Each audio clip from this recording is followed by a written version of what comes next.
They go like, oh, it's a Christian country. What's that mean? Do you have a sense of what the far-right Christians believe? Do you have any sense of that? I was sitting in Hub one day, and two people came to me, and they were like, so we are letting people meet God. Would you be interested? I was like, what? You are letting people meet God? Are you gonna make me to meet God? What? Yeah. Most Christians in the United States are really living very kind of quiet lives. They're not evangelizing. They're not trying to bring other people into the fold, into the love of Christ. They're not trying to do any of that. They're just going to church and coming home and just being who they are. They just happen to be Christian. Do you guys ever talk about Sharia? Like, is it like a thing that's even in your mind? Do you even contemplate? It is. People have many different perspectives.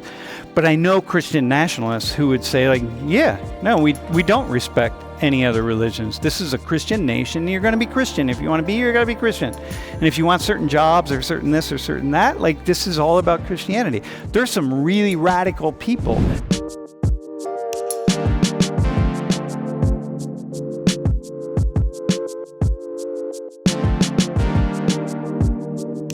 Do you see the U.S. as a Christian nation? Yes. What do you see? There's majority of Christianity or Christian people over here. So when you came here, you're like, okay, I'm emigrating to a Christian country. I did not think of it as a Christian country, but a Western society. Yeah, I would say the same. I feel like at least maybe half are Christian, or like they're born Christian. So you just you just have a sense like, yeah, it's a Christian. Bro, it's like kind of in your mind, right? Aliyu, when they say, oh yeah, it feels like a Christian nation, what's that mean to you? Christian nation. I would say maybe a nation that's like predominantly Christian, I would say. Like they follow the religion of Christianity, I would say. But I lean more towards like the Western society, like they described it as, I would say. But when you think about Western society, don't you think Christian, really? Because you're thinking about Europe, Latin America, South America. They go like, oh, it's a Christian country. What's that mean? Like, what's it mean? Like, really, what's it mean in sociological terms? Where there's majority of Christian people and they believe in Jesus. Hang on, I'm going to cut you off. What's it mean to be a Western nation?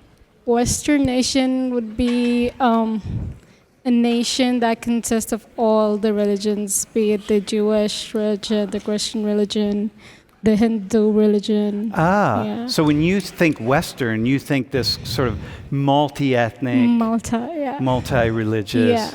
How about the two of you? Do you have an answer to that question? Like, so when you think about it, what do you see? I would say it's probably like 50-50. Like maybe some of them are like just atheists, but the majority are Christian. Yeah, but what's it mean to be a Christian then? Who are Christians? What do they believe? What do they think? What do they do that's different than somebody else? Just the people that maybe believe that Jesus was the Son of God. They believe that Jesus is the God now. But you guys are Muslims. You believe that too. No. But you believe that he was a prophet. Yeah. Okay, right, not the Son of God, but a prophet. Okay, yeah. Okay. Well, yeah, what else? All right, so Jesus is the Son of God. Well, anything else that makes it different than, say, like an Islamic country? I would say it's more of like it's more diverse in like ethnicity, religion, and things like that. Because in like for instance, in Gambia, it's predominantly Muslim. It's like 95%.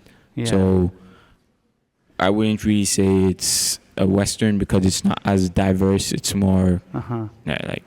So for you all, Western means like diverse, huh? Okay, which is okay. That's cool. I hear that. Okay, another question. What percentage of the U.S. is Muslim? I'll probably say like 10 to 15. 10 to 15?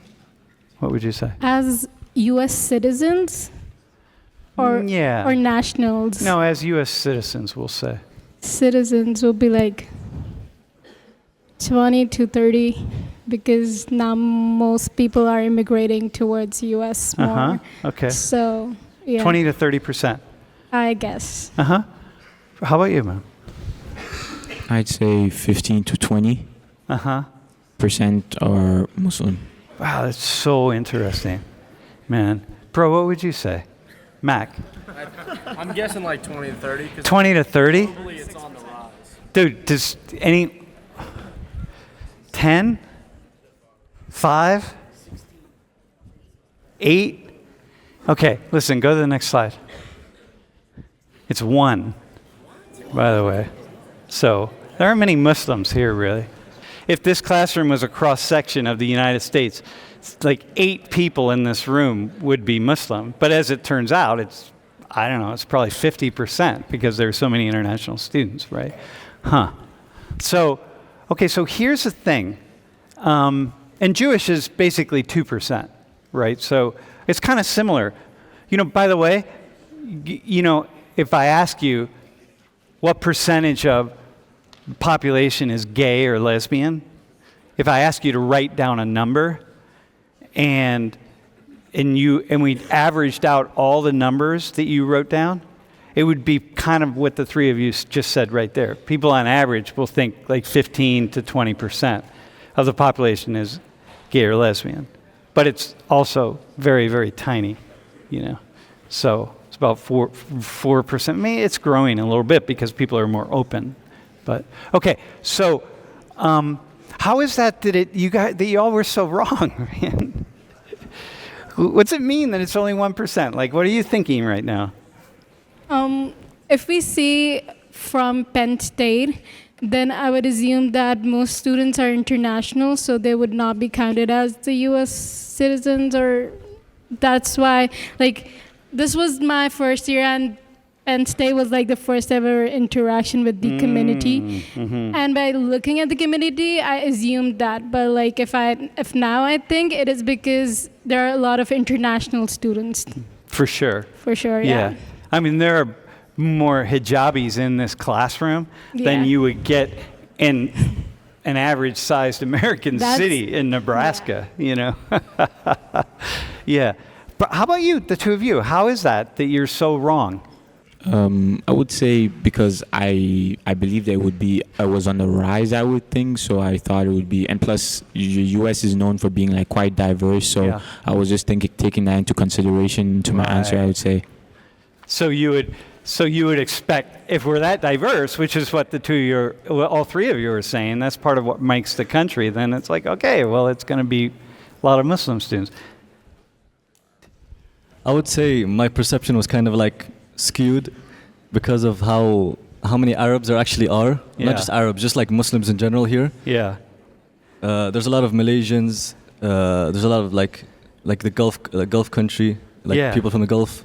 Yeah, the MSA is a big student organization, right? Dude, that's the Muslim Student Association. All right. Well, here, I have another question. Would you have something you were going to add or not? I was just going to say that it concludes that U.S. is diverse according to ethnicity and not religion. Yeah, exactly. It's kind of... Okay, so here, look at the non-affiliated. Christians, 67.3. But some Christians are not like other Christians. Some Muslims are not like other Muslims, okay?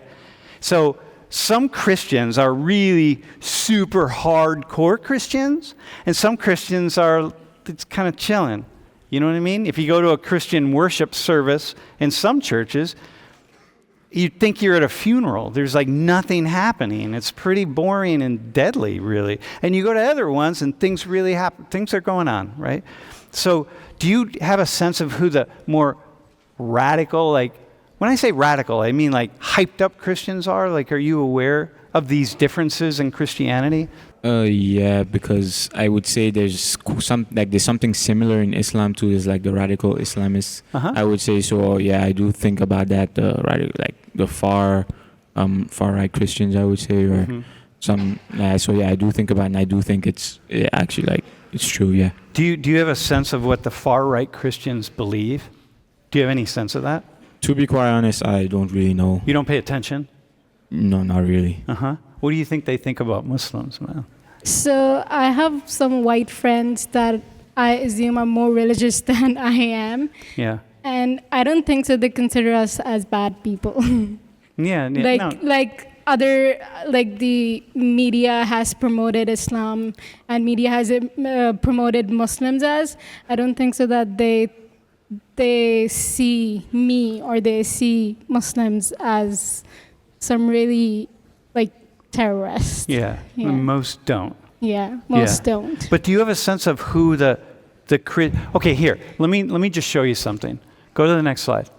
Okay, so first off, evangelical Protestants, when you think about Christians, like the Christians that are really, really active, engaged, these are the evangelicals, okay? This is like evangelical is a movement where you get the Spirit of Christ in you.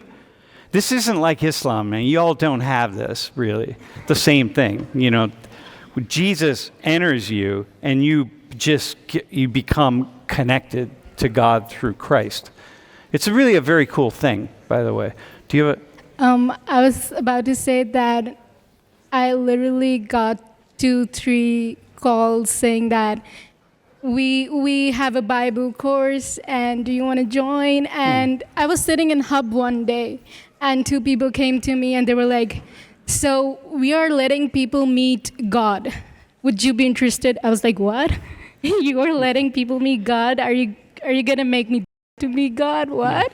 Yeah. So they're like, no, we would engage you in a way that you would meet God. I was like, who is God for you? So he's like, Jesus. I'm like, okay, you're gonna meet Jesus. So I questioned them that, did you meet Jesus? He was like, yeah, we did. Do you want to? I was like, no, thank you. Oh, no, you should go, man. You should check it out. No. Yeah. I mean, who knows? First off, you want to hedge your bets. Maybe they're right. So be Muslim, be Christian, be Jewish, be everything, man. Maybe if I had like 2-3 more girls with me, then I would have gone. Okay. But like, all right. Listen, it's a cool experience. If you have a chance to go. There's some cool local churches. But the evangelical Protestants are 24%. These are the Protestants who are really, they're the ones who you're going to meet right there. Okay. The other Protestants, you're never going to meet them because they're never going to come up to you and be like, hey, would you like to meet Jesus? And, hand out Bibles and that kind of stuff. It's not going to happen, right? But these are the evangelicals. So the idea is of the Americans, when you think about Christians in the United States, most Christians in the United States are really living very kind of quiet lives. They're not evangelizing. They're not trying to bring other people into the fold, into the love of Christ. They're not trying to do any of that. They're just going to church and coming home and just being who they are. They just happen to be Christian. But the 24% are the ones who are really much more engaged. Okay, now there's another level. Go to the next slide. Well, by the way, go back. See this guy up here? See the guy on the screen? This is a church. And this is the guy who's probably the minister up there somewhere. He's wrapped himself in the flag. Look at the lighting at the top. That's the flag.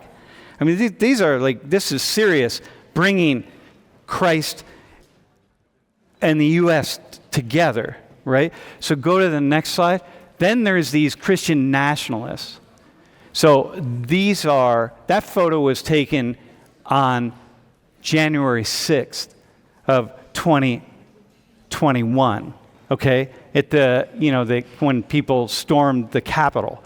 These are folks that's like, Jesus is my savior, Trump is my president. These are the people, they want to bring Christianity into every level of the government and of life here in this country. If they had their way, even at a place like this, this would just be it. Everything would be about Christianity and patriotism. They're fused fundamentally, okay?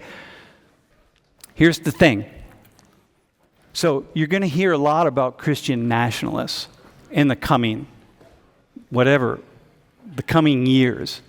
because this is just really starting to take off. At this point in time, it's 10% of the population. So they have the loudest voice for Christians. So if you're a Christian and you're not evangelic at all, or you're not a Christian nationalist, then these people are speaking for you, okay? They speak for you. So you understand. Like you're Presbyterian, you're Lutheran, you're Catholic, you're part of the Methodist or United Methodist Church, whatever, but you're not really out engaging. Well, these people are, and they're the ones who are speaking for you. So they're 10% of the population, just 10%, but theirs is the loudest voice, which is really interesting, which is the kind of thing we're going to talk about. So these folks, they don't want this. They don't want, when they say they want this to be a Christian nation, they don't mean just multicultural. They mean Christian at every level. Like if you're a politician, you're going to have to take a vote, an oath to Christ. You got to be born again. You got to be saved. Everything is about Christ. Do you have any thoughts about that? This is like Sharia, by the way. Can one of you explain to the class what Sharia is?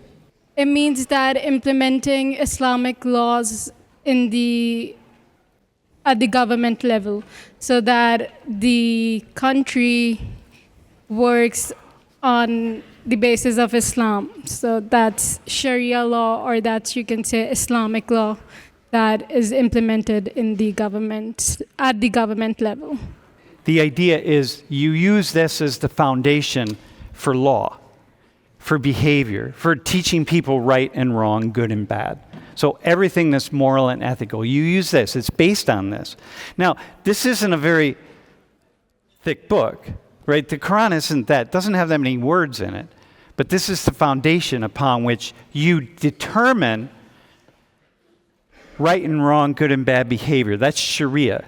And so there are Muslims, not many, but there are Muslims who have the idea that you can take this holy text, the sacred text, that was translated from Allah to the Prophet Muhammad, peace be upon him, that became this book. And by the way, those who don't know, Jesus is the prophet who's mentioned most often in the Quran. Because Jesus is a prophet. Ibrahim is Abraham. So the Jewish and the Christian prophets are really important in Islam, okay? So the idea being like, okay, we can figure out everything we need to know. Now, I don't know how you're going to figure out things like drunk driving laws or whatever, but I guess you don't drink in Islam, so we're all good, right? Okay? So, do you guys ever talk about Sharia? Like, is it like a thing that's even in your mind? Do you even contemplate? It is. So, like, the name of Pakistan is Islamic Republic of Pakistan. Yeah. And it is because that there is Sharia law in the Constitution of Pakistan. That means that every law that would be, or every constitutional law that would be passed according to the teachings of Holy Quran and according to the Sunnahs, and the president and the prime minister should be a Muslim. Okay. That's an obligation. So so this is what Christian nationalists would like to have here in the United States. Okay? The same thing. But we really respect the non-Muslim rights. Yeah. In Pakistan. Yeah, because that's also in Quran. Yeah. Well, right. Most people do. But there are people who, okay. But listen, so here, that's a nice way to put it, by the way. In Saudi Arabia, it's similar, right? But you all are similar? I would say it's similar, but maybe it's not as extreme. Not as extreme as Pakistan. Yeah. How about in the Gambia? Gambia actually used to have Sharia law. It actually, before, the name was changed from the Gambia to the Islamic Republic of the Gambia, but it's been switched back to the Gambia like as of recent. Mm-hmm. But yeah, there were many Sharia laws but they're being changed now because some of them back in the day were extreme. But it's hard, right? Like Ruba, when you say every law should be based on the Quran, you have tens of thousands, probably hundreds of thousands of laws in Pakistan. So it's really hard to have every law based on that. This is a pretty small book, right? It's not small. Yet, okay, hang on, look at it. It's No, not. It has a very deep meaning. Okay, I got it. But look, in the United States, we have approximately 10 million laws on our books, right?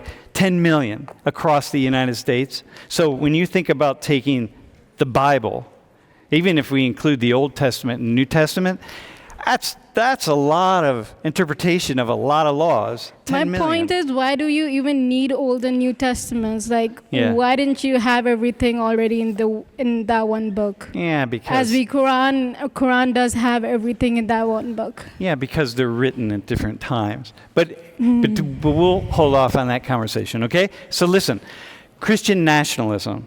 So this is the idea. It's like a Christian Sharia thing. Now Christians, most of these people there are many of these people that would outlaw Islam. Like you couldn't even practice Islam in the United States. This would not be a nation in which you could do that, okay?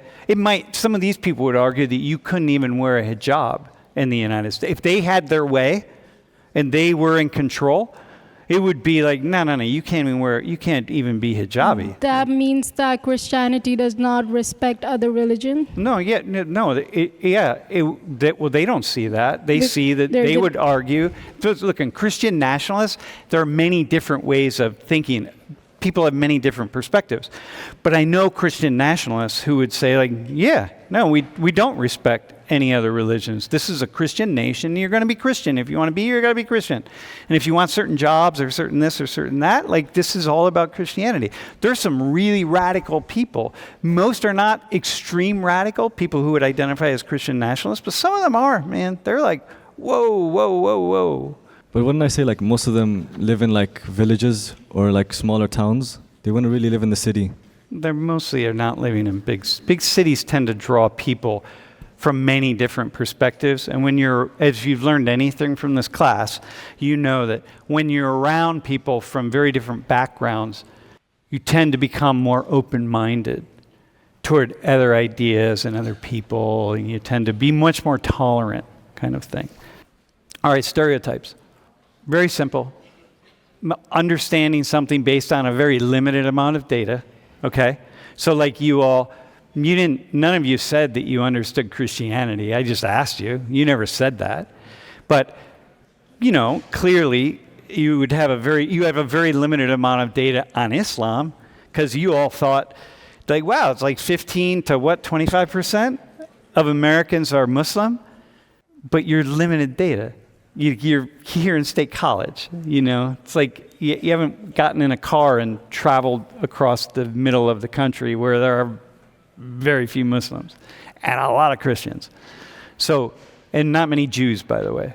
All right, so that's a stereotype. See, anything you build on top of that would be a stereotype. It's just misinformation. And we all stereotype.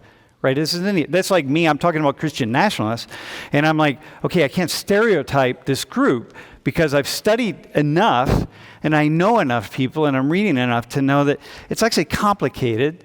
There's enough people. There's some people with really extreme views who would feel like they would kick you out of the country, but they're a fairly small number, right? And then there are other people with less extreme views and so people who just feel like, no, we should define ourselves as a Christian nation, and that's just it, and it doesn't mean much more than that. And okay, well, that's fine.